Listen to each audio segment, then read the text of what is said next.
बुद्ध एक गांव में ठहरे थे और उस गांव के एक कुंदा नामक लोहार ने, एक गरीब आदमी ने बुद्ध को निमंत्रण दिया कि मेरे घर भोजन करो। उसकी बड़ी तमन्ना थी कि जीवन में एक बार भगवान उसके यहां भी भोजन ग्रहण करे।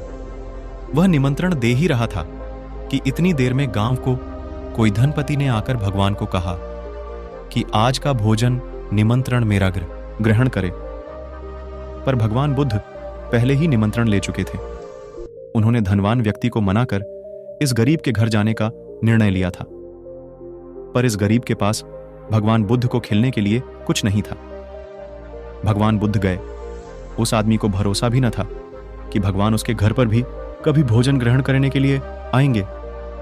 उसके पास कुछ भी न था खिलाने को वस्तुत। सब्जी के नाम पर बिहार में गरीब किसान, वह जो बरसात के दिनों में कुकुरमुत्ते पैदा हो जाते हैं, लकड़ियों पर गंदी जगह में उस कुकुरमुत्ते को इकट्ठा कर लेते हैं, सुखाकर रख लेते हैं और उसी की सब्जी बनाकर खाते हैं। कभी कभी ऐसा होता है कि कुकुरमुत्ते जहरीले हो जाता है। जो व्यक्ति ने सब्जी बनाई वो जहरीली थी, कुकुरमुत्तों में जहर था।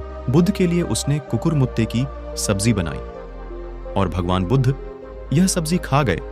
यह सोचकर कि इसे बताया तो यह कठिनाई में पड़ेगा, उसके पास कोई दूसरी सब्जी नहीं है, वह उस जहरीली सब्जी को खा गए।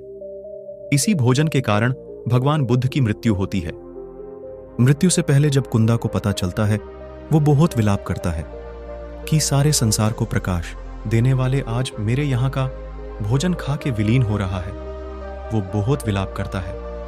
तभी भगवान बुद्ध बड़ी करुणा से उसको समझाते हैं कि तू सौभाग्यशाली है, क्योंकि कभी हजारों वर्षों में बुद्ध जैसा व्यक्ति पैदा होता है।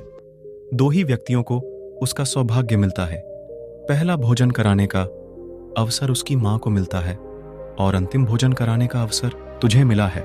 भगवान बुद्ध उस कुंदा को 7 सूत्र बताए जो भगवान बुद्ध के अंतिम उपदेश है। 1. श्रद्धा को हिलने मत दो। एक होती है अंधश्रद्धा, दूसरी अश्रद्धा और तीसरी श्रद्धा। प्राणवायु शरीर को ताजा रखती है और श्रद्धा आत्मा को, परमात्मा को समझने के लिए उनमें इतनी श्रद्धा रखनी भी जरूरी है। 2. पाप कर्म से लज्जित होना। जिस कर्म में अहंकार शामिल होगा वो सभी कर्म पाप कर्म है।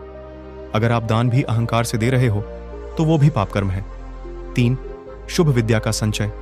विद्या अक्सर संत, शास्त्र और प्रकृति से सीखनी चाहिए। 4. लोक अपवाद से डरना नहीं। जगत ऐसा ही है, उसकी चिंता मत करना। 5. सत्कर्म करना। होशपूर्ण कृत्य से जो कर्म किया जाता है वो सत्कर्म ही है। परमात्मा भाव से हुआ कर्म सत्कर्म ही है। 6. होशपूर्ण रहना। जीवन में स्मृति होशपूर्ण रखना। स्मृति सोई हो तो मोह होता है, इसलिए अपनी स्मृति को जगाए रखना। 7. अपने बोध को बांटना। अपनी समाज को लोक कल्याण में लगाना। ये 7 सूत्र भगवान बुद्ध के अंतिम उपदेश है, जो बहुत गहन और कल्याणकारी है। कृपया वीडियो को लाइक, चैनल को सब्सक्राइब करें। धन्यवाद। नमो बुद्धाय।